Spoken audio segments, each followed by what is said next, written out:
परिवहन मंत्री प्रताप सरनाईक सध्या आपल्या हिंदीवरील वक्तव्यावरून वादात अडकलेत। हिंदी ही आता मुंबईची बोलीभाषा झाली असं वक्तव्य प्रताप सरनाईक यांनी केलंय। हिंदी ही आमची लाडकी बहीण असल्याचं देखील ते म्हणालेत। मराठी मेरी मौसी है और उत्तर प्रदेश मेरी माँ है, हिंदी मेरी माँ है।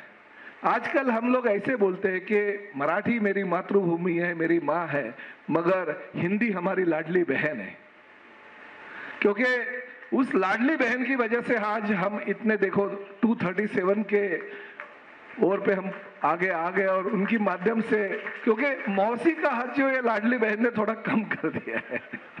मराठी तर प्रताप सरनाईकांच्या वक्तव्यावरून खासदार संजय राऊतांनी टीका केली आहे। सरनाईकांच्या तोंडी भाजप आणि अमित शहांची भाषा आहे अशी टीका राऊतांनी केली। तर बावनकुळेंनी आणि शंभूराज देसाईंनी मात्र सरनाईकांची पाठराखण केली।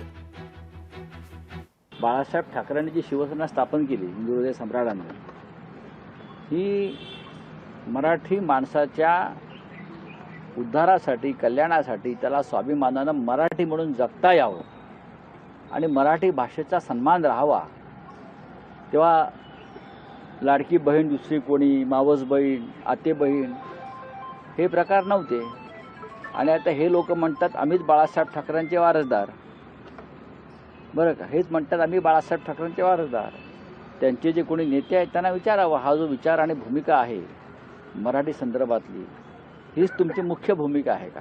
की त्यांच्या बोलण्याचा अर्थ काय होता, लावला काय, याच्याबद्दल तुम्हाला बघावं लागेल। त्या ठिकाणी मीरा भाईंदर किंवा तो जो भाग आहे मुंबई उपनगराचा, त्या ठिकाणी हिंदी भाषिक लोक राहतात आणि मराठी ही सर्वांकरता, आमची माय मराठी ही सर्वांकरता आमची बोलीभाषा, आमची राहण, सकाळी झोपून उठल्यापासून झोपतपर्यंतची भाषा मराठी आहे। प्रताप सरनाईकही मराठी दिवसभर बोलतात, त्यांचाही पूर्णपिंड मराठी आहे। आता त्या ठिकाणी जो वर्ग बसलेला आहे त्या वर्गासमोर ते हिंदी वर्ग बसला असल्यामुळे ते हिंदीत बोलले असते। या वक्तव्याचं मराठीच्या विरुद्ध आम्ही आहोत किंवा मराठीच्या विरुद्ध प्रताप सरनाईक आहे असं मानण्याचं काही कारण नाही आहे। तुम्हा सगळ्यांचा हिंदीबद्दल काही द्वेष आहे का? 1.5 कोटीच्या मुंबईमध्ये 50 लाखाच्या आसपास अमराठी आहेत, ते आहेत, वर्षानुवर्ष आहेत। त्यांच्याशी आपण हिंदीमध्ये बोललो तर व्यवहार सोपा होईल, यात अडचण काय?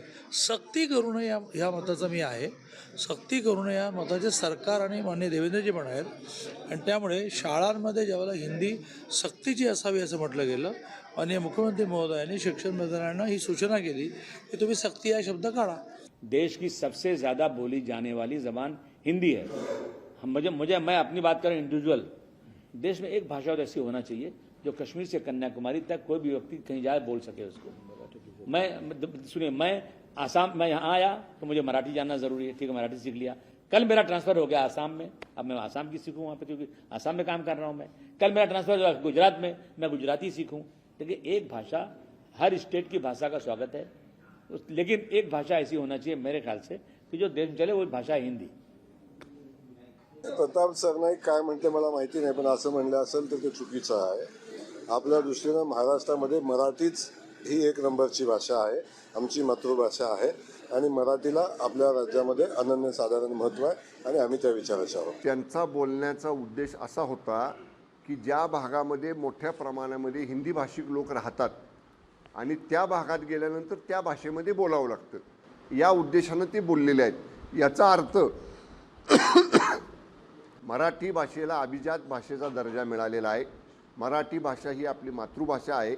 मराठी भाषेचा कुठेही अवमान करण्याचा किंवा त्या मराठी भाषेबद्दल असा वेगळा बोलण्याचा त्यांचा कुठलाही उद्देश नव्हता।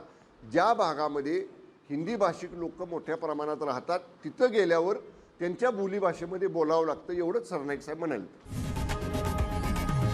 लोकशाही मराठी ऐका, पहा, जागरूक रहा।